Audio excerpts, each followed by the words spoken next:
Le salut est une espérance, un but que nous devons atteindre. Alléluia.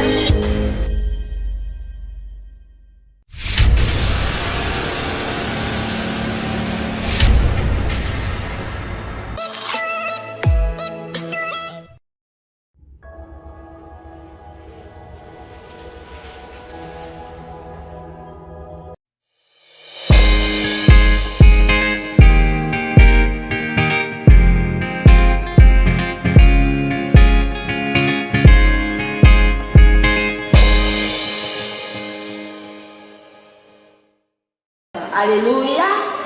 Quelle belle ambiance, alléluia. Est-ce qu'on peut acclamer d'abord? Attendez. On va rendre grâce. Rendons à César ce qui est à César. Les choses éternelles soient encore bénies ce matin. Vraiment, j'ai été transportée, il faisait chaud.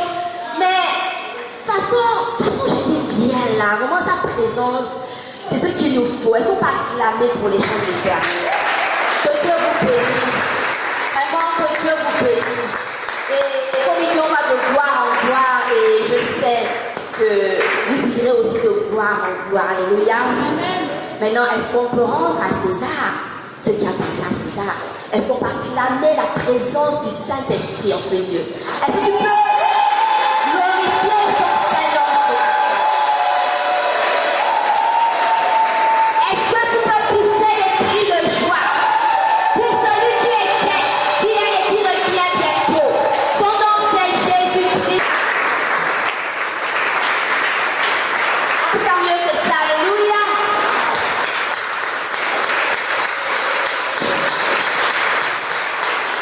Gloire à Jésus. Vous pouvez vous asseoir. Soyez encore tous bénis au nom de Jésus. Je te bénis, Saint-Esprit, pour ta présence au milieu de nous. Je te bénis, Saint-Esprit, parce que c'est toi qui convainc les cœurs. Je te bénis, Seigneur, parce que tu as de la parole révélée. Je te bénis pour ta présence dans ce lieu. Je te bénis pour les cœurs que tu touches présentement. Je te bénis parce que tu ôtes de ce lieu tout esprit de distraction au nom de Jésus. Je te bénis, Seigneur, parce que le but ici, c'est que ta parole puisse porter des fruits. Alors, merci de prendre le contrôle de ces moments. Ma chair se tait, mon moi s'efface. Je te laisse, Seigneur, prendre le contrôle. Gère, excellent Saint-Esprit. Et que le nom de Jésus de Nazareth soit glorifié pour l'éternité. Au nom de Jésus. Amen. Nous allons continuer et terminer par la grâce de Dieu, alors qu'il fait quand même chaud. Mais on va demander la clim céleste d'être avec nous aujourd'hui. Alléluia. Amen. Nous allons continuer le thème, le salut est personnel. Alléluia. Et la semaine dernière, nous avons vu, pour ceux qui n'étaient pas là, nous avons vu la définition du salut, qui est une délivrance, qui est une libération. Alléluia. Où Dieu vient ôter, nous délivre du péché, parce que nous avons vu aussi qu'au commencement, l'homme était en relation, en communion avec Dieu. Amen. L'homme pouvait voir le visage de Dieu, l'homme pouvait échanger avec Dieu. C'est une fois que le péché est rentré par la désobéissance que l'homme a été séparé de Dieu. Donc il a fallu qu'il y ait un sacrifice suprême où Dieu lui-même, étant pur et saint, devait se sacrifier sous forme de chair humaine par Jésus-Christ de Nazareth pour nous réconcilier, pour qu'il y ait une réconciliation. Amen. J'ai juste envie de résumer ce qu'on a vu la semaine dernière et aussi que nous avons vu que dans l'Ancien Testament, le salut était une délivrance physique. Amen. C'est une délivrance. On a essayé d'illustrer par la délivrance du peuple d'Israël, du peuple hébreu, lorsque Dieu, au travers de Moïse, a fondu la mer Rouge en deux. Donc il a délivré le peuple, son peuple, le peuple d'Israël, il les a délivrés de l'esclavage. Donc c'était une délivrance physique. Amen. Ils ont vécu le salut, ils ont eu leur salut ce jour-là. Amen. Donc nous allons maintenant rentrer en profondeur parce que nous allons comprendre, on parle, c'est vrai, de salut commun et on parle aussi de salut personnel. Comme là, nous avons, pour tous ceux dans cette salle qui ont accepté Jésus-Christ de Nazareth comme Seigneur et Sauveur, nous avons le salut commun. Amen. Nous avons le salut parce que Jésus-Christ est le salut. Et nous avons le salut personnel parce que Dieu nous offre le salut par Jésus-Christ. Alléluia. Nous allons lire Matthieu chapitre 1, verset 21. Lorsque l'ange apparut et l'ange avait visité Joseph, alors que Joseph était en train de se questionner. Il n'avait jamais touché Marie et elle était enceinte. Et il fallait qu'il se demandait comment rompre avec elle secrètement. Alléluia. Alors l'ange apparut à Joseph et dit à Joseph, elle enfantera un fils et tu donneras le nom de Jésus. C'est lui qui sauvera son peuple de ses péchés. Amen. Donc c'est Jésus qui devait sauver le peuple de ses péchés. Amen. Donc Jésus-Christ nous a sauvés au moment de la conversion, lorsque tu acceptes Jésus, qui est le salut, comme ton Seigneur et Sauveur, il te sauve. Amen. Il te sauve de tes péchés. Il déclare que tu es une nouvelle créature. Amen. Que les choses anciennes sont passées. Tu es né de nouveau. Donc Jésus, lorsque tu l'acceptes, il te sauve. Il change ta nature pécheresse. Amen. Il te change. Mais lorsqu'on parle de salut personnel, une fois que Jésus te change, il y a un processus. Alléluia. Il y a un processus, il y a une marche, il y a des commandements à respecter pour avoir et recevoir la vie éternelle. Amen. Si le salut était acquis, je pense que lorsqu'on accepte Jésus, on serait tellement sauvé et on n'a plus besoin de penser au péché. Amen. Plus besoin de lutter avec la chair. Ou encore de parler de chrétien, de progrès, ça veut dire que tu acceptes le salut, après tu retombes. Donc, ça veut dire que ce n'est pas acquis. Tu reçois ce don, c'est un don de Dieu. Ce n'est pas par tes compétences ou par ton savoir, c'est le don que Dieu te donne. Le don de Dieu, le salut est un don de Dieu. Amen. Donc lorsque tu reçois ce don de Dieu, tu deviens une nouvelle créature. Tu es né de nouveau. Amen. Donc lorsque tu te convertis pour la première fois, pour les personnes comme moi, qui ont accepté Jésus-Christ de Nazareth comme leur Seigneur et Sauveur personnel, ces personnes automatiquement reçoivent le don du salut. Amen. Donc ces personnes, on parle de la nouvelle créature, la nouvelle naissance. Donc il n'y a plus de condamnation pour toutes ces personnes-là. C'est-à-dire que tu faisais par le passé des péchés, c'est-à-dire que tout ce que tu faisais là, c'est-à-dire que c'est comme si ça t'arrêtait, tu devenais une nouvelle personne. Tu dois maintenant avancer avec une nouvelle identité. Amen. Donc Jésus-Christ nous a sauvés au moment de notre conversion. Et il nous sauve aussi journellement. Parce que tu te convertis, tu donnes ta vie à Jésus, la vie ne s'arrête pas là. Amen. Tu dois maintenant faire face aux épreuves, aux difficultés. Tu dois maintenant faire face à tes péchés, au moins à ton âme qui ne veut pas être domptée, ton âme qui aime encore les choses du monde, ton âme qui aime le péché, ton âme qui est encore remplie d'émotions, qui est encore remplie de colère, qui est encore remplie d'amertume, qui a encore un comportement incongru. Alléluia. Donc c'est un processus. Avant, quand on te dit, et je l'avais expérimenté lorsque tu es mal, tu es sauvé, tu es de nouveau, c'est une grâce. Mais j'avoue, je ne savais pas que, au fur et à mesure que j'avançais avec Dieu, j'allais rencontrer des difficultés, je vais continuer à passer des étapes, passer des classes, aller à des niveaux au fur et à mesure. Parce que lorsque tu donnes ta vie à Jésus, one step, après tu dois avancer, mais lorsque tu avances, parfois il y a des obstacles qui sont là. Même quand tu t'as dit à Jésus, Satan veut t'empêcher en fait de continuer ta marche. Donc il fera tout. Amen. Il fera tout pour que tu tombes. Je vais demander au pasteur de se tenir debout. Je vais demander au pasteur Anel de se tenir debout aussi. Pasteur, tu peux avancer. Et au pasteur, les pasteurs, il ne faut pas venir pour le pasteur. Et au pasteur chéri là. Pasteur, prends ta Bible s'il te plaît. Nous voyons le pasteur, regarde le peuple, qui a donné sa vie à Jésus. Amen. Il est né de nouveau, c'est une grâce. Il dit au Seigneur, je me répands de mes péchés, me voici. Je t'appartiens. Je veux maintenant vivre selon ta volonté. Je fais les choses comme tu voudrais qu'elles soient faites. Alléluia. Maintenant, il a accepté Jésus. Maintenant, la Bible dit quoi? Il faut maintenant suivre Jésus est le chemin, la vérité et la vie. Il n'y a pas d'autre chemin. Il y a un chemin qui devra passer ou qui devra traverser pour arriver au terminus, pour arriver à voir Dieu. Amen. Pour arriver à la vie éternelle. Mais dans ce chemin-là, maintenant viens parce qu'on marche doucement, non, pas vite. La marche avec tout ça, c'est un peu la pièce d'endurance.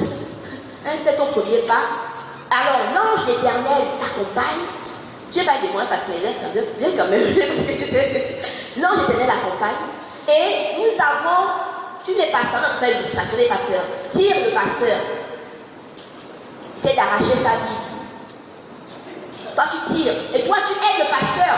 C'est un combat. Oh, ça va gagner. C'est un combat. Alléluia. Oh, Jésus a gagné. Alléluia. Amen. Vous allez vous asseoir. C'est un combat. C'est-à-dire que tu es né la cigarette. Tu t'as dit, Seigneur, j'ai arrêté de fumer. Oui, c'est facile, mais ça tombe dit que non, regarde. Tu auras les amis. Allons encore. L'odeur va t'attirer. C'est un combat. Amen. Et tu as la grâce parce que tu nais de nouveau. L'Esprit de Dieu vient habiter en toi. Il est là pour te soutenir. Il est là pour t'aider. Il est là pour t'épauler. Mais Satan aussi, la connaissance des émotions. Connaissance qu'il va, il sait où. En fait, il attend comment te faire chuter. Parce qu'il ne veut pas que tu arrives au terminus. Amen.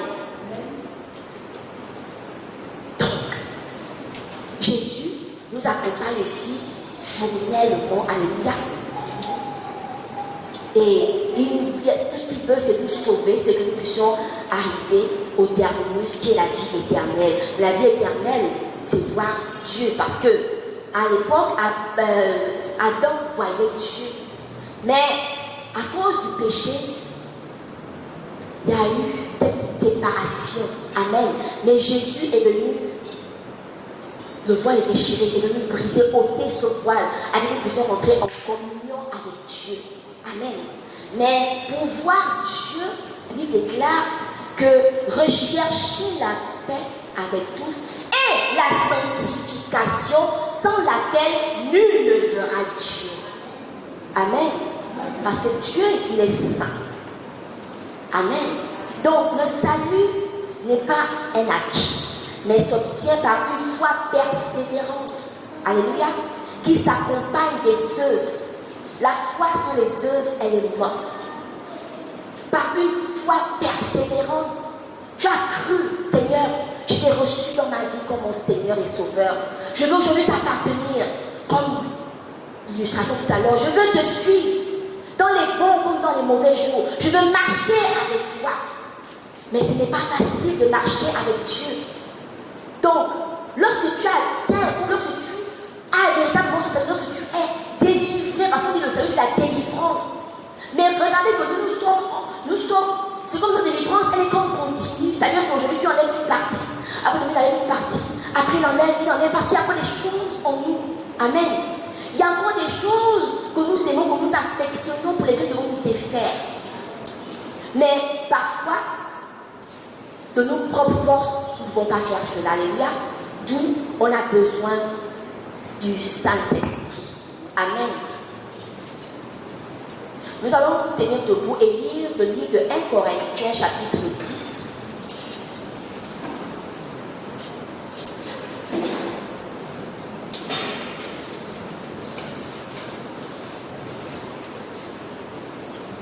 « 1 Corinthiens chapitre 10, du verset 1.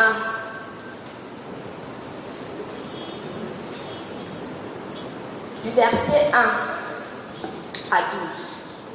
Frères, je ne veux pas que vous y êtes. Frères, je ne veux pas que vous ignoriez que nos pères ont tous été sous la nuée, qu'ils ont tous passé au travers de la mer, qu'ils ont tous été baptisés en Moïse, dans la nuée et dans la mer, qu'ils ont tous mangé le même aliment spirituel et qu'ils ont tous bu le même breuvage spirituel, car ils buvaient à un rocher spirituel qui les suivait, et ce rocher était Christ. Mais la plupart d'entre eux ne furent point agréables à Dieu, puisqu'ils périrent dans le désert. Or, ces choses sont arrivées pour nous servir d'exemple, afin que nous n'ayons pas de mauvais désirs comme ils en ont eu. Ne devenez point idolâtres, comme quelques-uns d'eux, selon qui il est écrit: le peuple s'assit pour manger et pour boire, puis ils se levèrent pour se divertir. Ne nous livrons point à l'impudicité, comme quelques-uns d'eux s'y livrèrent, de sorte qu'il en tomba 23 000 en un seul jour. Ne tentons point le Seigneur, comme le tentèrent quelques-uns d'eux, qui périrent par les serpents. Ne murmurez point, comme murmurèrent quelques-uns d'eux, qui périrent par l'exterminateur. Ces choses leur sont arrivées pour servir d'exemple, et elles ont été écrites pour notre instruction, à nous qui sommes parvenus à la fin des siècles. Ainsi donc, que celui qui croit être debout prenne garde de tomber. Aucune tentation. Ok, on s'arrête là. Amen. On acclame la parole de Dieu, s'il vous plaît. Ainsi donc, que celui qui croit être debout prenne garde de ne point tomber. Alléluia. Ici, on nous relate que le peuple hébreu, le peuple d'Israël, le peuple de Dieu avait vécu après leur salut. Ils ont eu la délivrance, ils ont eu le salut. Alléluia. Mais après cela, lorsque la mer rouge se fendit et qu'ils étaient dans la joie, ils sont dans le salut, tu es délivré, oh, je suis délivré, oh merci Seigneur. Mais après, ils sont retombés dans les murmures. Ensuite, ils sont retombés dans l'incrédulité. Et la promesse que Dieu leur avait faite, alléluia, ils n'ont pas pu voir la terre promise à cause de leur désobéissance, à cause de leur incrédulité. Comme pour dire que, une fois que tu acceptes Jésus, tu es susceptible de tomber facilement. Amen. Rien n'est acquis. Tout est grâce. Amen. Tout est grâce. Donc, cela nous sert d'exemple. Ou encore ceux qui ont vécu doivent nous servir d'exemple. Et nous dire que, ah Seigneur, je dois continuellement avoir un cœur repentant.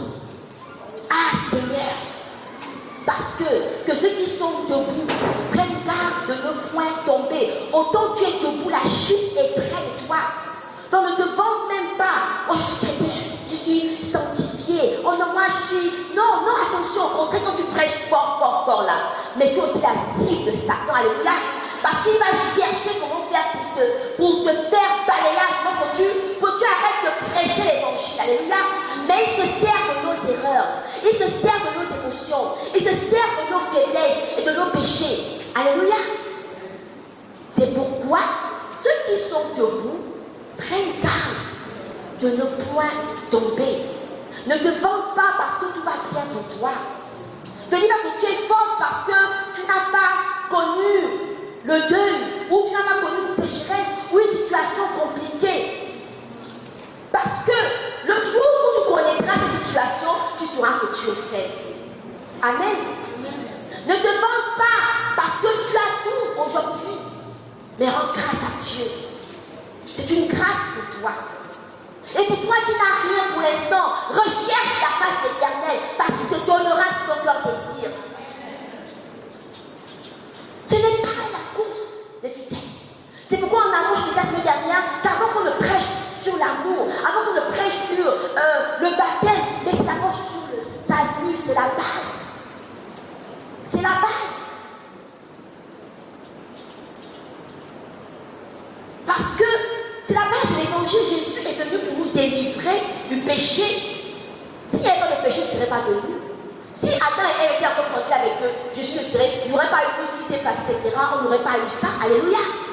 Mais c'est à cause du péché. Elle déclare que Dieu aime le pécheur, mais il est le péché. Amen. Amen. Donc autant tu te dis que non, toi, que non, je suis. Non, moi ça va, je prie, je jeûne 5 fois par jour, moi je prie, Dieu me parle. Mais le même Dieu qui te parle, il ne te connaît pas.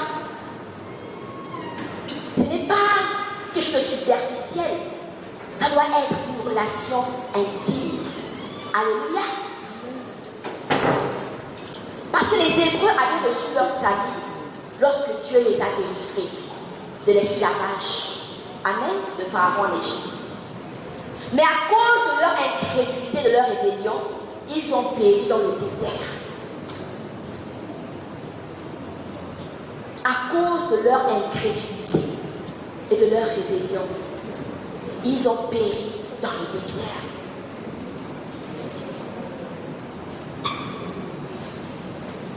La vie est imprévisible, comme j'aime souvent le dire. La vie est imprévisible. Pas plus qu'avant-hier, pas quelque chose jeudi, j'ai failli avoir un accident. Les gens vont le conduire avec nos routes bizarres là. Juste vraiment un moment d'assouplissement. La voiture était en train de. Mais en fait, justement, de dire Seigneur Jésus. Et tu dois dire, mais Seigneur, mais j'aurais pu partir.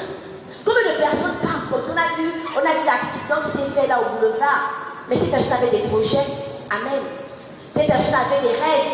Amen. Mais ces personnes sont parties.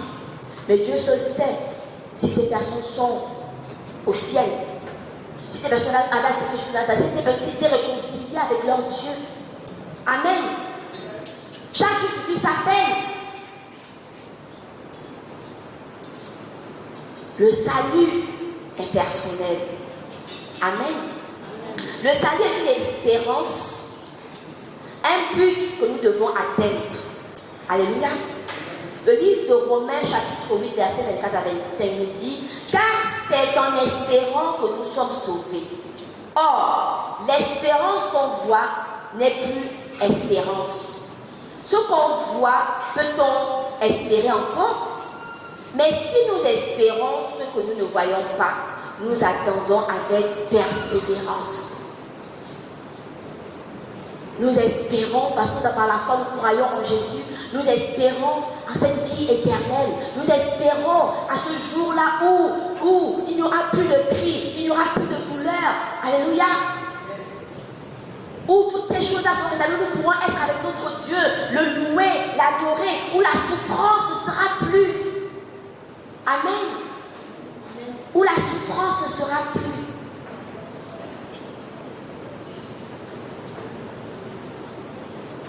Il y a des personnes qui ont été touchées par la parole de Dieu. Il y a des personnes qui ont reçu Jésus de Nazareth, mais qui sont détournées de ses voies. J'en connais des personnes qui me motivaient à l'époque même. C'est comme un mentor, c'est-à-dire que lorsque je m'apprête même à affaiblir, mais lorsqu'il te parle de Dieu, je dis, mais celui-là, il mange avec Dieu tous les jours, quoi. Non, c'est pas comme ça, vraiment, fais ça, prie comme ça. Mais c'est-à-dire que quand je vois ces personnes, aujourd'hui, sont reparties dans les bars. Ce n'est pas facile. Parce que c'est un combat. Satan fera tout ce qu'il... Pour moi, il mettra des garde-fous pour te faire tomber. Pour t'empêcher d'atteindre l'objectif. Pour t'empêcher d'y arriver. Mais c'est toi qui dois travailler. Nous sommes tous là. Nous avons un salut commun qui est là. Mais c'est toi. Chacun de nous rendra compte de ses actes sur la terre. Tout ce que tu auras commis comme acte, tu devras rendre compte à Dieu. Ce n'est pas avec ton époux que tu vas là. Le couple est solo, mais le couple Mabika, le couple Mabiala, whatever, ou le couple Elvis, whatever. Ce n'est pas le couple qu'on appelle là-bas. Tout ça reste sur la terre. C'est toi, Lydia Marlise, viens ici. Je t'avais confié telle chose. Voilà ce que tu faisais là. Voilà tes péchés. Voilà. Qu'est-ce que tu as fait? Pourtant, j'ai envoyé mon serviteur prêcher la parole, mais tu as refusé. Pourtant, je t'ai appelé. Pourtant. Mais qu'est-ce que tu as fait? C'est seul. Nous on parle de... C'est seul. On peut tous être là, en train de lever les mains vers le ciel, mais chacun de nous est visité différemment par le Saint-Esprit. On peut tous être là, en train de louer Dieu, mais ce que Dieu va seulement visiter une seule personne. Une seule. Parce que sachant que cette personne a souvent besoin de délivrance particulière, peut-être. Amen. Quand il veut toucher toute une foule, mais lorsqu'il touche toute une foule, chacun ressent l'Esprit de Dieu à sa façon. Ce n'est pas de la même façon. Amen. Il ne te visitera pas de la même manière qu'il a visité l'autre personne. Toi, peut-être que ce sera par un courant électrique. Et tu trembles. Parce qu'il fallait que le démon qui te possédait, il fallait qu'il pardonne, il fallait un choc. Amen. Et pour d'autres, par des caresses. Pour d'autres, par des... Je ne sais pas, mais c'est Dieu. Alléluia. Hébreux chapitre 3. Nous allons lire Hébreux chapitre 3.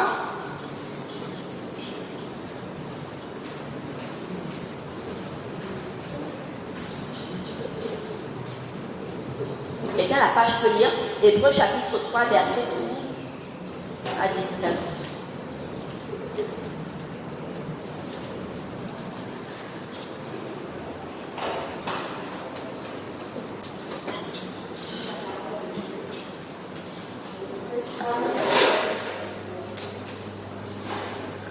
Prenez garde, frère, que quelqu'un de vous n'ait un cœur mauvais et imprévu, au point de se détourner du Dieu vivant.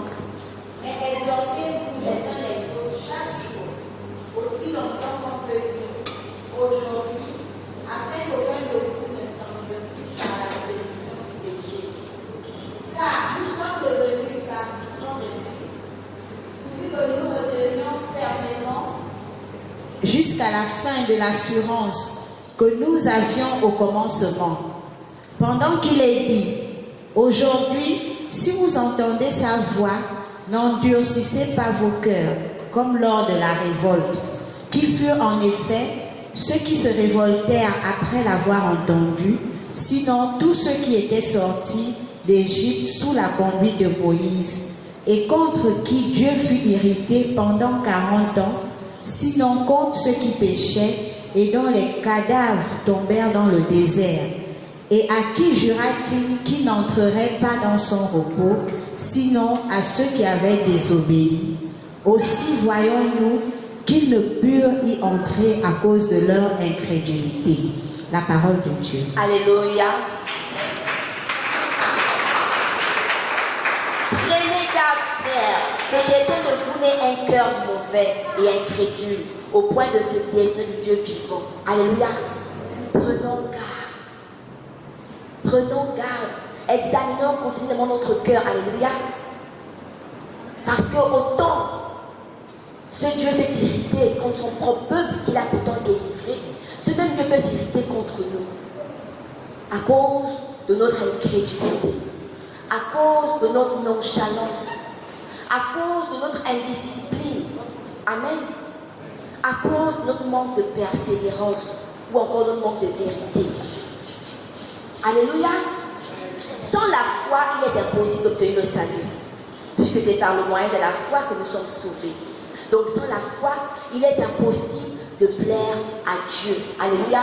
Sans la foi, il est impossible d'obtenir le salut véritable. Parce que lorsque tu as la foi, au-delà de tout ce que tu vis comme circonstance, tu crois que ça ira forcément et que tu vas accomplir ou encore atteindre ta destinée. Alléluia. Nous devons également nous enraciner en Jésus. Nous devons résister au diable et il s'enfuira. Il faut résister au diable et il s'enfuira. Résister au diable veut dire quoi? Lorsque tu es tenté et que tu sais que ça c'est mon péché mignon, va et prie. Seigneur, aide-moi à ne pas succomber. Aide-moi à me lever de telle ou telle mauvaise voie. Je me rappelle en 2010, Dieu m'avait dit que Satan est très en colère contre toi parce que tu ne cesses de déjouer certains plans qu'il avait déjà bien programmés. Alléluia. Amen. Parce que Satan savait que j'étais peut-être action-réaction ou on voulait des pièges, mais tellement j'étais amoureuse de Jésus, j'avais de Dieu sur lui, c'est-à-dire que ce que je devais faire en temps normal, ma réaction naturelle, je ne faisais plus cela par la grâce de Dieu. Amen. Donc il faut résister au diable. Il faut résister. Il faut prier. Il faut rechercher la sanctification. La sanctification, c'est ne pas uniquement s'abstenir des rapports sexuels, parce qu'on relate, on met toujours la sanctification au sexe. Mais c'est s'abstenir du péché, du mensonge, de la colère, alléluia, du fétiche, de la sorcellerie, de toute forme d'impudicité, de la fornication, de l'adultère, de toute forme d'impudicité. Alléluia. Donc tu peux te sanctifier et être chaste, pour le dire ainsi, mais si tu as de la colère en toi, si tu es quelqu'un qui est écrit, tu ne sais pas aimer, mais tu pêches au même titre que celui aussi qui fait autre chose. Alléluia. Si tu es marié et que tu es un sorcier, tu vends, tu pratiques la sorcellerie, Dieu en a horreur. Alléluia. Tu ne pourras pas voir Dieu si tu es un sorcier. Donc il dit rechercher la paix avec tous et la sanctification. Mais la sanctification, c'est un processus, un chemin. C'est toute une vie, c'est une façon de vivre. Amen. C'est une façon de vivre. Rechercher ce qui plaît à Dieu continuellement.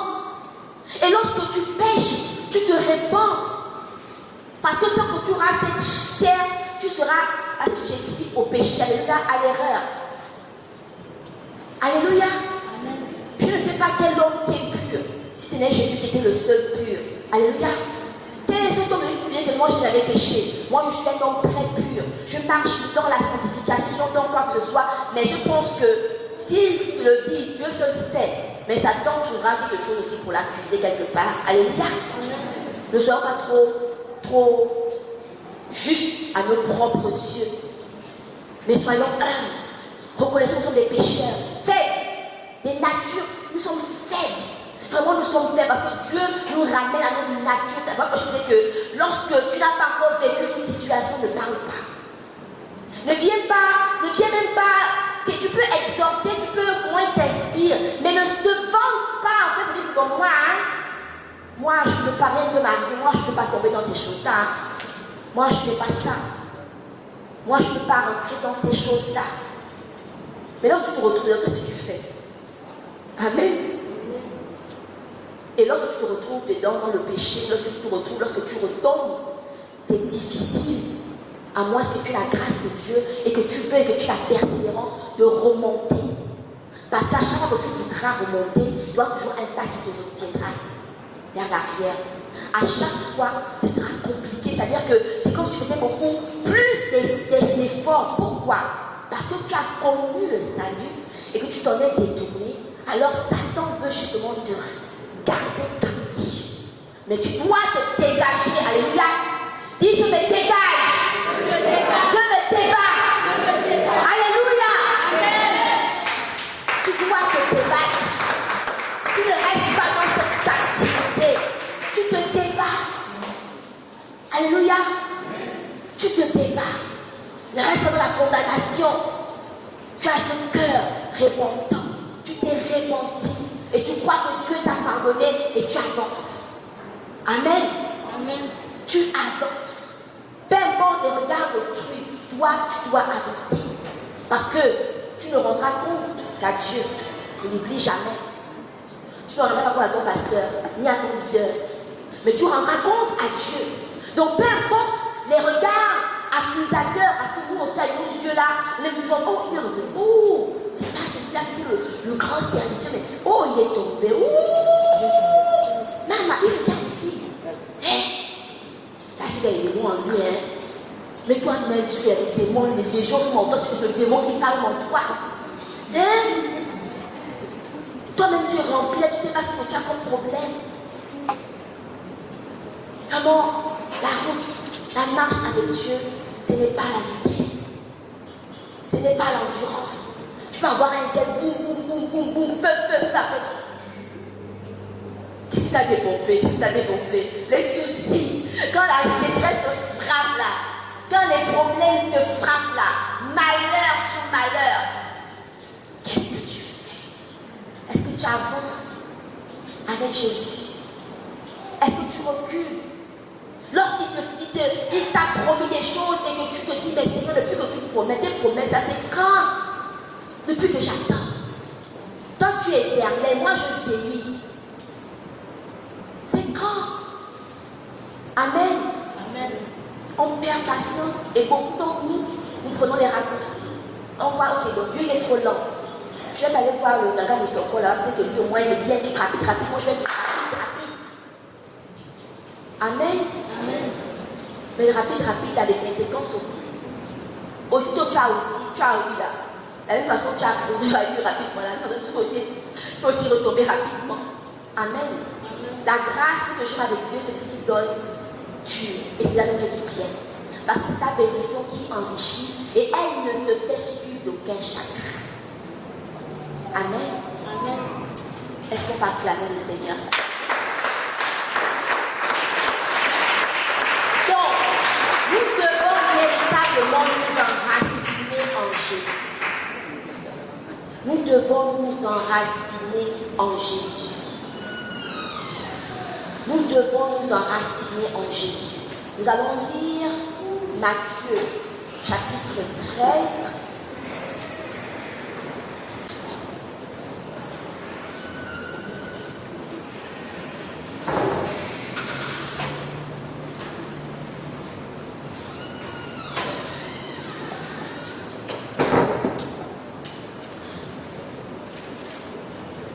Vous allez même vous retrouver, ou encore, nous allons tous nous demander où nous nous situons après cette parabole. Alléluia. Parabole du semeur, chapitre 4, Matthieu chapitre 13, à partir du verset 4. Un semeur sortit pour semer, comme il semait, une partie de la semence tomba le long du chemin. Les oiseaux vinrent et la mangèrent. Une autre partie tomba dans les endroits périlleux, où elle n'avait pas beaucoup de terre. Elle se leva aussitôt parce qu'elle ne trouva pas un sol profond. Mais quand le soleil parut, elle fut brûlée et sécha, faute de racines. Amen. Amen. Une autre partie tomba parmi les épines. Les épines montèrent et l'étouffèrent. Une autre partie tomba dans la bonne terre et elle donna du fruit. Un grain, 100, un autre 60, un autre 30. Que celui qui a des oreilles pour entendre, entende. Amen. Amen. Au verset 18, il dit ceci. Vous donc écoutez ce que signifie la parabole du semeur. Lorsqu'un homme écoute la parole du royaume et ne la comprend pas, amen, le malin vient et enlève ce qui a été semé dans son cœur. Amen. Cet homme est celui qui a reçu la semence le long du chemin. La parole est libérée, ou encore tu as accepté Jésus. Mais après, bon, tu as fait la fête de repentance, mais il n'y avait rien d'enraciné en toi en fait. Donc, aussitôt tu as répété la parole, aussitôt tu as répété les paroles pour l'accepter, tu as reçu le salut. En même temps, Satan vient et ôte ce que tu as reçu. Alléluia. Parce que tu n'as pas réalisé ou tu n'as pas compris ce que tu faisais, ou encore l'impact ou l'importance de ce que tu faisais. Alléluia. Celui qui a reçu la semence dans des endroits pierreux, c'est celui qui entend la parole et la reçoit aussitôt avec joie. Combien sommes-nous dans ce cas-là? Tu entends, oh, alléluia, amen, oh Jésus, je t'aime. Ah oui Seigneur, je te suis. Ah Seigneur, non Seigneur, je vais prêcher l'évangile pour toi. Je vais faire une nation pour toi. Non, alléluia, répandez-vous. Répandez-vous, arrêtez de pécher. Le Seigneur revient bientôt. Jésus est venu pour me sauver, alléluia, amen, tu le sois avec joie, tu es content. Oh, je suis sauvé, alléluia. Mais il n'a pas de racine en lui-même. Il manque de persistance. Amen. La racine, tu n'as pas la parole de Dieu. Tu n'es pas rentré en communion avec Dieu. Tu n'as pas cette relation intime où tu parles avec Dieu, où il te révèle, où tu t'assois, où tu peux dire, comme Jésus a dit qu'il est écrit. Tu n'as pas de racine, tu n'as pas de soubassement. Alléluia. Et cela, c'est par le jeûne, par la prière. Lorsque tu veux t'avoir, tu pries, tu jeûnes, tu lis ta parole, tu commences à t'arraciner, tu commences vraiment à il te révèle des choses, tu commences à connaître qui est Dieu, parce que c'est une relation personnelle. C'est intime, elle n'est pas collective, elle est intime, c'est ta relation personnelle avec Dieu. Le salut est personnel. C'est toi qui dois rechercher Dieu. Tu dois rechercher sa face, tu dois rechercher à plaire à Dieu. Connais quelle est sa volonté pour toi. Qu'est-ce qu'il veut que tu fasses? Tu n'es pas né au hasard. Amen. Il y a des projets, il y a un plan de Dieu qui a signé à ta vie. Peu importe comment tu as commencé, peu importe ce que tes parents à you, whatever ont fait, peu importe ce qu'on a dit de toi, mais Dieu a des plans pour toi. Dieu a des projets pour toi. Alléluia. Même si tu sors d'une famille qui est enracinée dans le retour, dans le gender, dans le whatever, sorcellerie, mais Dieu te sort de là, alléluia, parce que lui il a un projet pour toi. Avant que tu ne te il te connaissait déjà. Il te connaissait, alléluia. Avant que tu ne fusses créé dans le monde de ta vie, il avait des projets pour toi.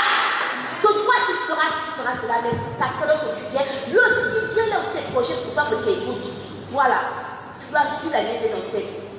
Qu'est-ce qui passe pour toi? Tu vas maintenant dire que toi c'est Jésus. Jamais. C'est jamais. Alléluia. Il n'y a pas de. Tu dois continuer à danser. Tu danses là. Jésus, tu as Jésus où? Amen. Donc,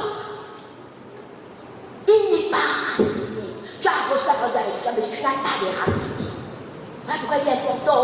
C'est personnel. Tu pourras recevoir les enseignements. Tu pourras aller à l'église, c'est bien.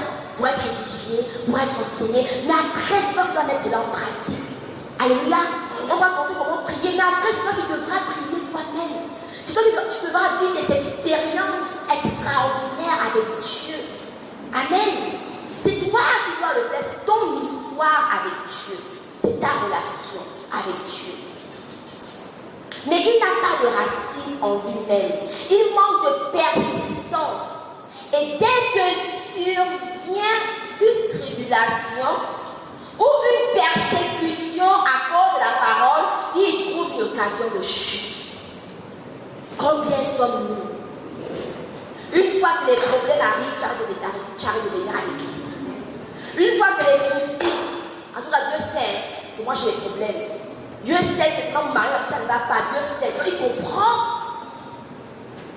Donc il peut comprendre que je peux quand même faire ma pause. Amen. Tu peux faire une pause. Et arrêter de servir Dieu, il comprend. Mais c'est ces personnes-là qui ont reçu la parole avec joie, mais parce qu'elles n'étaient pas enracinées. Lorsque la persécution, et même encore, lorsqu'il y a des scissions dans les églises, ta foi prend un coup. Pourquoi? Parce que tu n'es pas enraciné en réalité. Amen.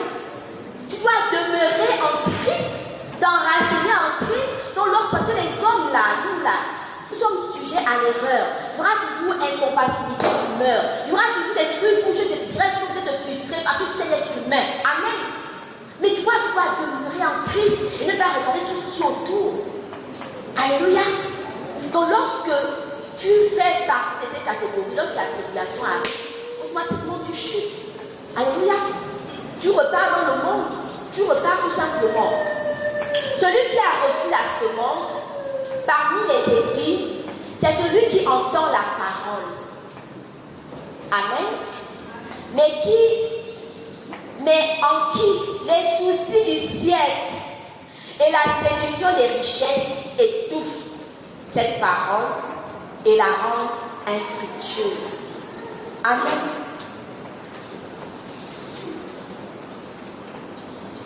À cause des soucis du monde, la séduction, tu veux t'arriver, toi qui fais des objectifs, et puis bon, on te dit que bon, avec Dieu c'est ça, c'est la sanctification, il faut prier, il faut jeûner, tu sais pas dedans, moi je mange dedans, tu fais encore mal l'eau, ça va, c'est plus rapide, tu sais pas trop. Tu ne peux même pas en fait, tu ne peux pas résister, alléluia. Tu ne peux pas. Tu ne peux pas. Donc tu veux, tu as de la volonté, mais parce que tu es attiré par autre chose, tu te laisses séduire. Ou lorsque les tribulations arrivent, tu abandonnes Jésus. Amen. Celui qui a reçu la semence dans la bonne terre, c'est celui qui entend la parole et la comprend. Il porte du fruit et un grain en donne 100, un autre 60, un autre 30. Amen. En réalité, celui qui a reçu le salut doit porter les fruits de l'esprit. Amen. C'est une fois que tu as reçu le salut véritable que maintenant l'amour se manifeste dans les fruits de l'esprit. Tu deviens patient, tu as de l'amour, etc., etc. L'amour supporte tout. L'amour ne soupçonne pas le mal. Mais quand tu n'as pas le salut, tu vas toujours soupçonner que elle rit toi avec moi, si elle a quelque chose contre moi, si elle me tendre un pied, son sourire là, là forcément quelque chose, tu vois tout le mal partout, tu soupçonnes toujours. Alors qu'on dit que l'amour ne soupçonne pas. Alléluia. Mais tu es envié, tu commences à envier. Tu commences, c'est naturel, nous ne sommes pas les gens, pas trop spirituels, l'envie là, c'est envie. Amen. L'envie, tu envies les autres. Amen. Tu convoites ce que l'autre a.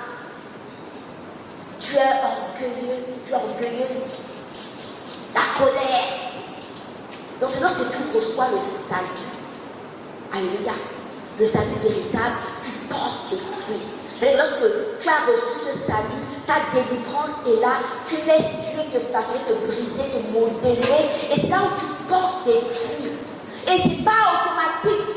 D'autres donneront 20, 30 ou les choses que tu vas faire dans le passé. Tu peux maintenant faire des choses différemment aujourd'hui. Toi qui es, je me rappelle, moi à l'époque, je pouvais te garder dans rancunier.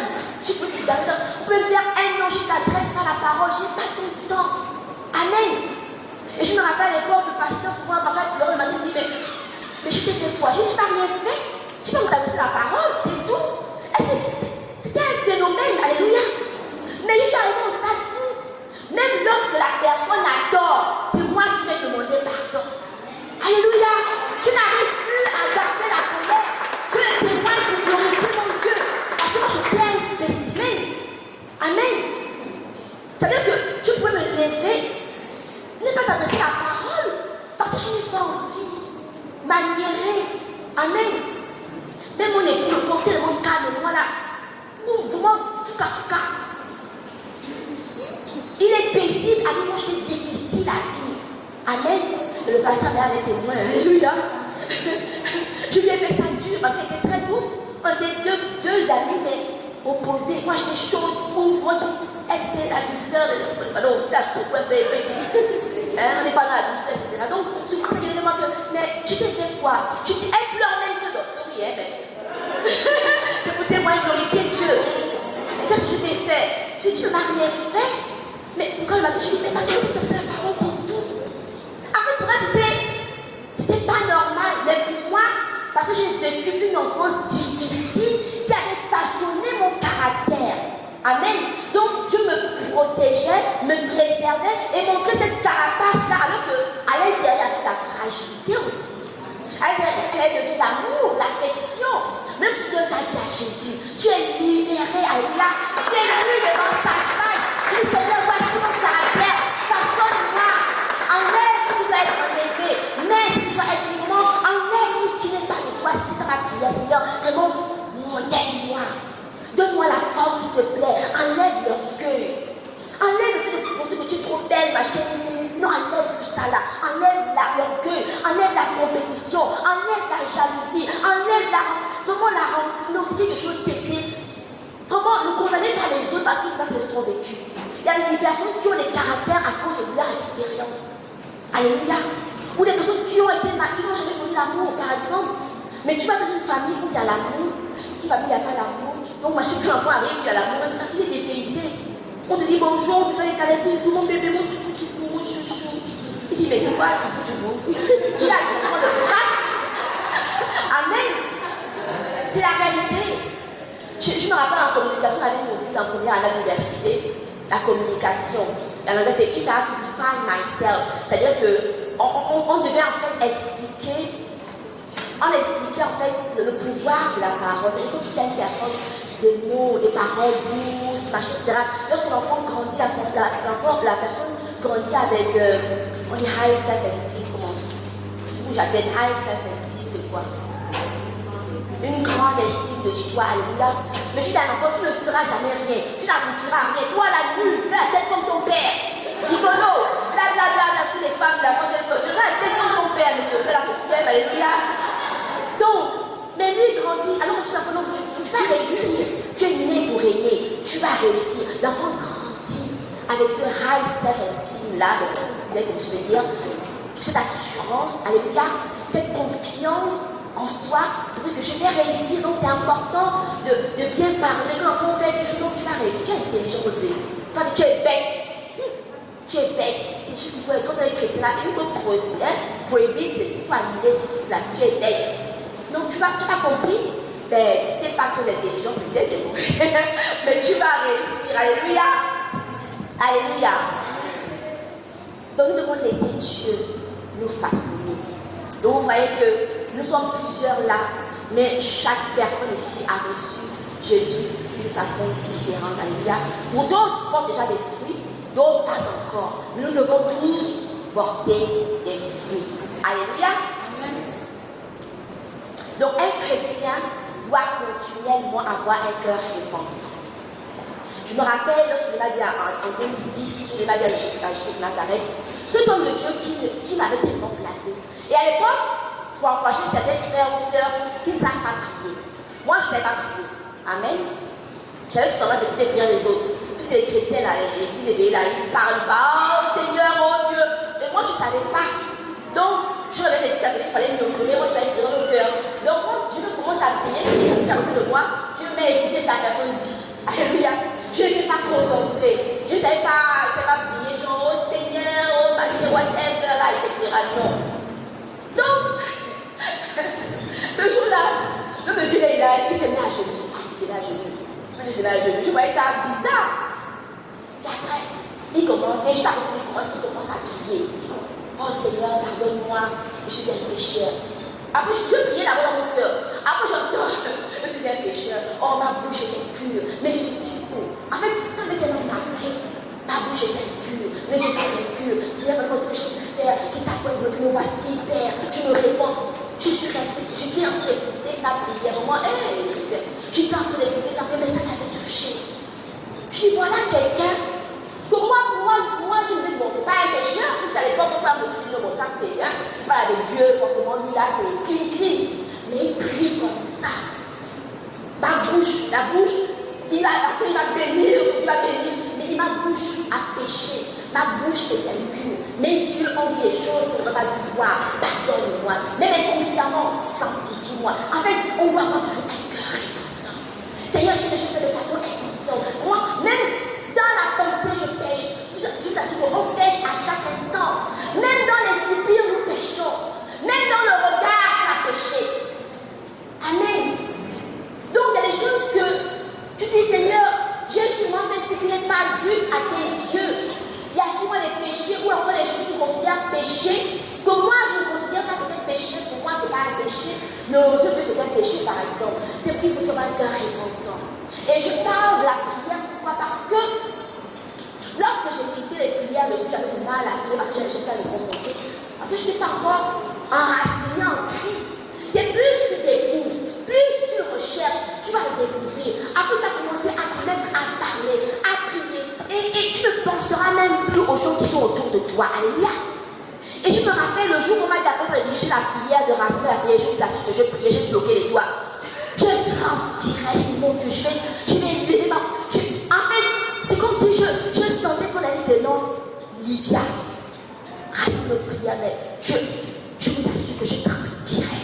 Donc quand les gens priaient, je dis tout le monde, quand tu prends les noms, elle va rassembler les prières, tout le monde prie en même temps. Donc tu attends que la personne est levée, tu commences. Mais je priais que la personne était tellement le prier parce que j'avais tellement peur. Je stressais. Pourquoi? Parce que je n'avais pas la communion, je n'avais pas confiance en Dieu. Mais j'ai vécu mon miracle, encore j'ai vécu une expérience extraordinaire. Lorsque justement, lorsque la tête, lorsqu'on a dit Amen, justement ouvert ma bouche, j'ai dit cet esprit prend le contrôle. J'ai commencé à j'avais les yeux devant, plus personne n'existait. Je ne sais plus ce que je disais, mais je sais que les gens sont mis à acclamer. Quand j'ai ouvert les yeux, je j'étais par terre. En fait, je dis, c'est moi qui ai fait cela. C'est l'Esprit de Dieu. Parce qu'il a vu en moi le pouvoir. Il a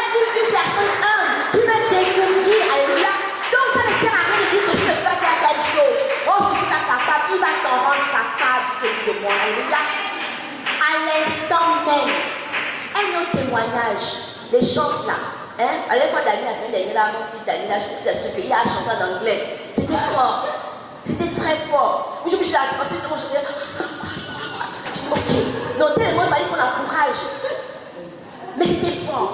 C'est pour dire que moi-même, la voix de Congo, je chantais mal. Je chantais tellement, mais j'aimais adorer. C'est ça aussi, tout le monde avait la belle voix, mais moi, j'aimais adorer. Alléluia. Jusqu'à ce qu'un jour, et j'étais dans le comité chant, vraiment, il y a là-bas pour commencer.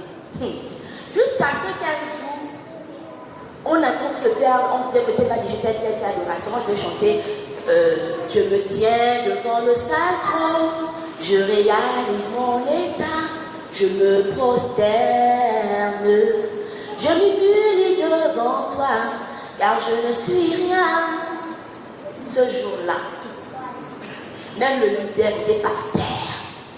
Ce jour-là, je me suis mise à chanter. Je ne sais pas quelle la voix qui était sortie, mais Dieu avait touché les gens.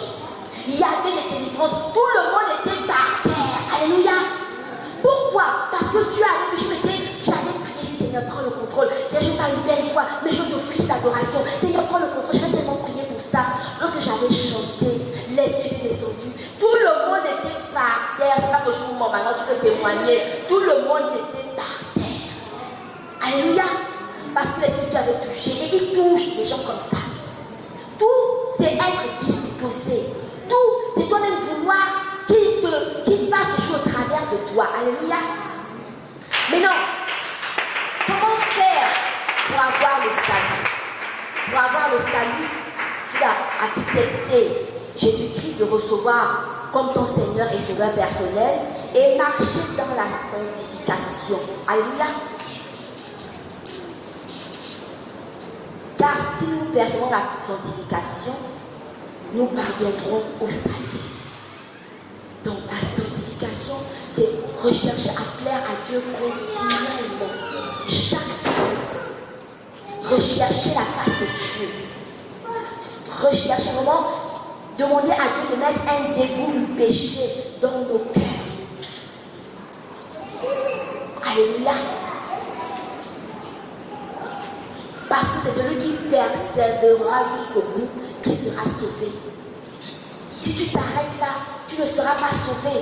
Nous dit Marc 13, verset 13.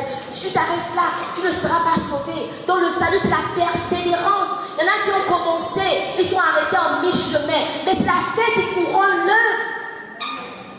On parle de la victoire à la fin d'une course. Pourquoi veux-tu t'arrêter en si bon chemin? Parce que tu ne vois pas les choses s'accomplir.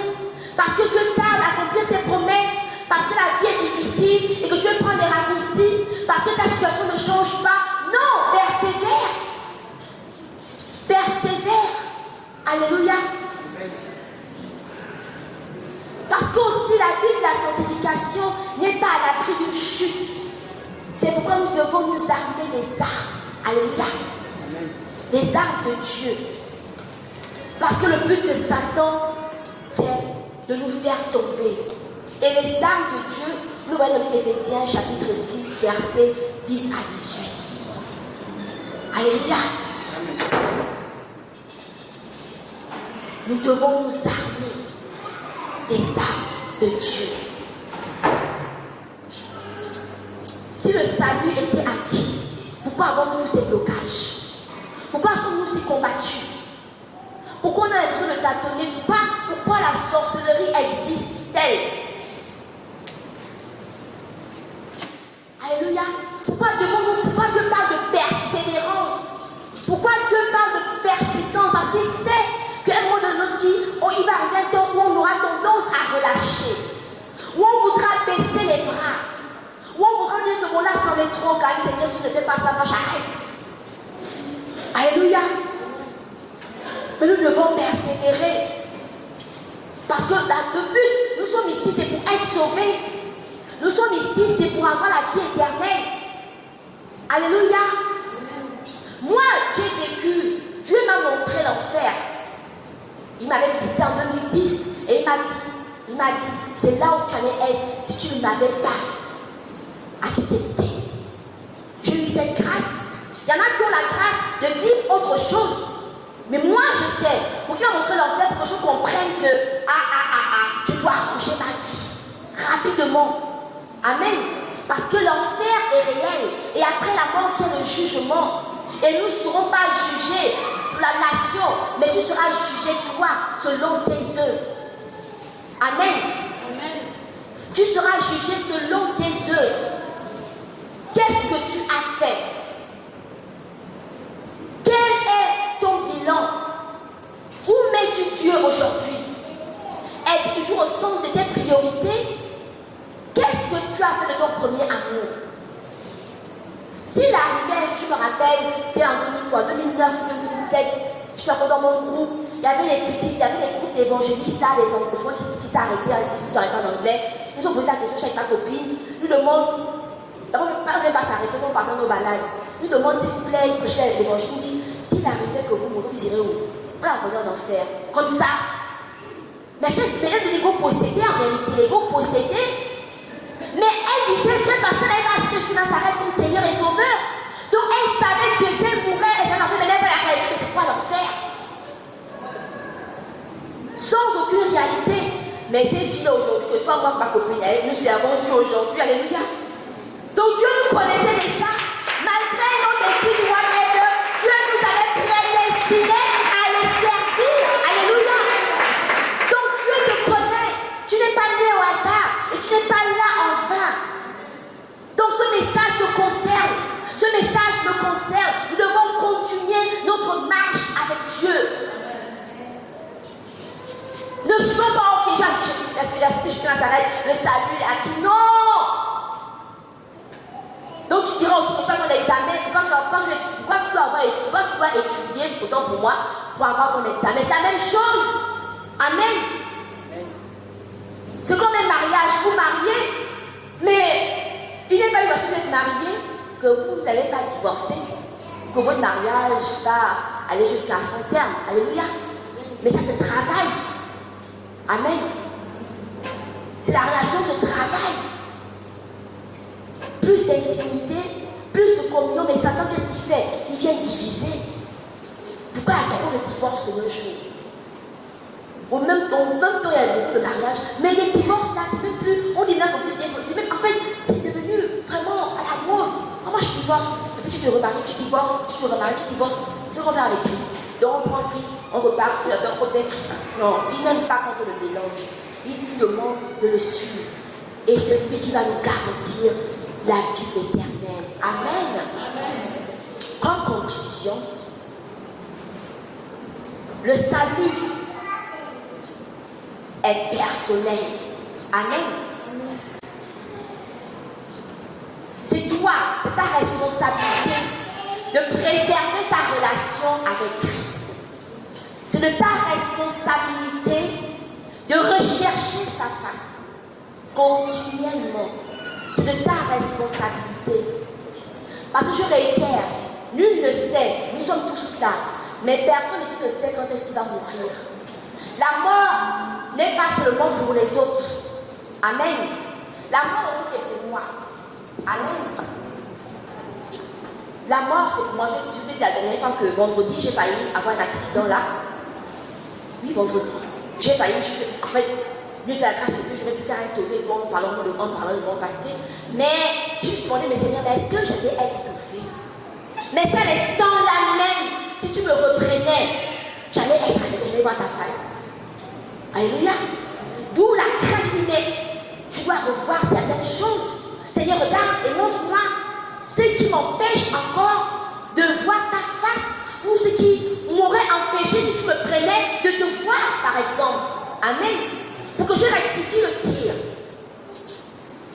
Parce que lorsque la mort vient frapper, comme je toujours dis, on peut être une famille ensemble, mais chez chacun qui expérimente la mort. Amen. Autant nous parlons de la vie, on doit aussi parler de la mort, parce que la mort est réelle. Alléluia. Aujourd'hui, on vulgarise ça, on montre mon jeu de télévision, comment on lave le corps, tout ça. Facebook, en fait, c'est vraiment, on montre le corps et sur le cercueil, les gens font le tour, machin fait le tour, on regarde comme si on ne serait pas là aussi, quoi. Mais de la même façon, là, les gens tournent là autour. De la même façon, on tournera aussi autour de mon cercueil. Si tu as la grâce, Dieu te retirera le corps. Alléluia. Ça veut dire quoi? Qu'on doit arrêter de vivre comme si la vie nous appartenait en réalité. Ou comme si le temps nous appartenait. Mais à chaque instant, recherchons la volonté de Dieu. Recherchons la grâce de Dieu. Rentrons dans son intimité. Alléluia. Et qui nous accorde la grâce de lutter contre le péché. Parce que le seul obstacle qui peut nous empêcher de voir Dieu, ce n'est que le péché. Amen. Et le péché, c'est dans toutes ses formes. Alléluia. Chacun rendra compte à Dieu. Chacun rendra compte à Dieu. Ecclésiaste. Jeune homme, réjouis-toi dans ta jeunesse. Livre ton cœur à la joie pendant les jours de ta jeunesse. Marche dans les voies de ton cœur et dans les regards de tes yeux. Mais sache que pour tout cela, Dieu t'appellera en jugement. Alléluia. Donc, que tu fasses ce que tu voudras faire, tu vas aller au bar, tu vas aller boire, tu dis sur les penchants de ton cœur, mais sache que tout ce que tu fais, ou tout ce que nous faisons, Dieu nous appellera en jugement. Bannis de ton cœur le chagrin, éloigne le mal de ton corps, car la jeunesse et le rhum sont vanité. Amen. Amen. Réjouis-toi pendant que tu as encore tes deux pieds, pendant que tu restes en bonne santé. Livre ton cœur à tous tes penchants, toute ta convoitise. Tu es libre. Alléluia. Vraiment, il te dit. Dieu ne te non, il te laisse le temps. Tu as le choix en fait, de faire ou de ne pas faire. Libre arbitre. Tu peux ne pas faire. Mais sache que tout ce que nous faisons, nous allons rendre compte. Donc les sorciers là, qui nous combattent ou qui te combattent là, qui mangent les enfants d'autrui, qui renversent ou qui mettent des hôtels ou qui font des trucs vraiment comme s'ils allaient être éternels, mais qui sachent qu'eux aussi rendront compte de leurs actes abominables. Ils rendront compte de tout ce qui seront faits en mal. Donc tout ce que nous sommes ici, on dit accountable. Nous sommes responsables de nos actes et nous rendrons compte de nos actes. C'est pourquoi nous devons faire attention. La vie là, c'est pour un temps. Nous devons rendre compte à Dieu. Nous rendrons compte à Dieu. Tout le salut est personnel. C'est toi et toi seul qui rendras compte pour tes actes. Alléluia. Comme les pasteurs et les hommes de Dieu rendront compte à Dieu pour les âmes qui sont sous leur autorité. Alléluia. Pour les brebis égarés, c'est pourquoi il est important d'inviter les gens. C'est pourquoi il est important de ne pas condamner les autres, mais de les ramener à Christ Jésus, de présenter Jésus de Nazareth, car c'est lui seul qui sera capable de changer leur cœur et leur vie. Alléluia. Amen. Alléluia. Amen. Alors, où est-ce que tu te situes aujourd'hui? Nous sommes arrivés au terme de ce message, et moi je te pose la question, où est-ce que tu te situes aujourd'hui? Tu vas commencer à prier. Selon que tu sais aujourd'hui que c'est toi, en fait, et toi seul qui rendra compte de tes actes devant Dieu.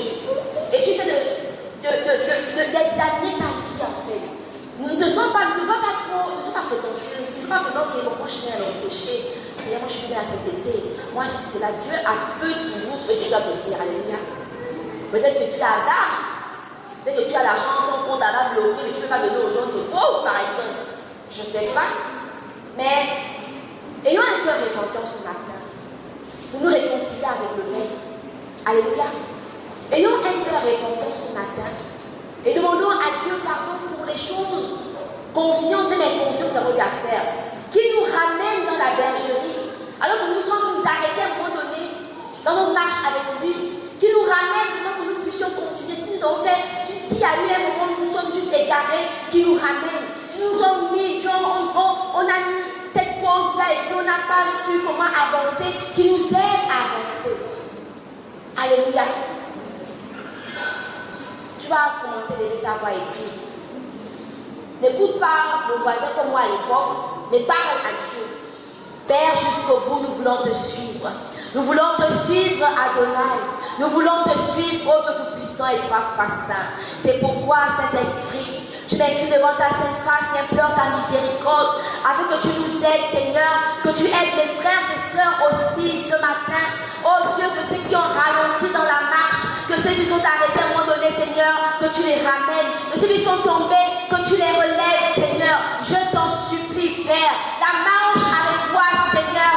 Oh Seigneur, le chemin, il est étroit. Il est étroit, Seigneur, et difficile, et ténébreux, Père. Et c'est une marche solitaire, difficile à surmonter, Adonai. C'est une marche solitaire. C'est pourquoi je prie ce matin que tu nous tiennes par la main, que tu nous aides à te suivre, Seigneur, afin que nous puissions arriver avec toi, ô Dieu Tout-Puissant et toi, Saint. Ô Dieu d'Abraham, répète après moi, Seigneur Jésus. Je te bénis, je te loue, je t'honore et je te célèbre. Je te bénis pour ce message. Oui, Seigneur, je crois que ce matin, tu t'es adressé à moi. Alors je te bénis parce que tu es mon refuge. Tu es celui-là qui me soutient. Je te bénis parce que je reconnais que la marche vers le salut est une marche solitaire. Que la marche vers le salut, elle est étroite. Et plusieurs fois ensemée ou encore parsemée d'embûches. Je te bénis parce que je sais que tu me délivres et que tu m'accordes la grâce de revenir à toi, de marcher dans tes voies, de vivre dans ta volonté, de faire les choses comme tu voudrais que je les fasse aujourd'hui. Au nom de Jésus, merci Seigneur de me racheter, de me ramener à toi. Merci Seigneur de me délivrer de l'emprise du péché. Merci Seigneur pour ton sang qui en ce jour m'a encore purifié, m'a encore lavé, m'a nettoyé. Merci pour cette nouvelle alliance que je fais ce matin avec toi, mon Seigneur et Sauveur personnel. Merci parce que je suis sauvé. Merci parce que tu m'accordes la grâce de me sanctifier pour toi. Oui Seigneur, je voudrais voir ta face, je voudrais t'entendre parler, je voudrais vivre autre chose avec toi. C'est pourquoi je te prie de me maintenir dans la sanctification, afin que je te voie à l'œuvre. Merci Seigneur pour le pardon de mes péchés. Je te bénis parce que non seulement tu m'as sauvé, mais aussi ma famille a été sauvée parce que je crois en toi. Reçois mon infinie reconnaissance que toute la gloire, l'honneur, la puissance te reviennent au nom de Jésus. Amen.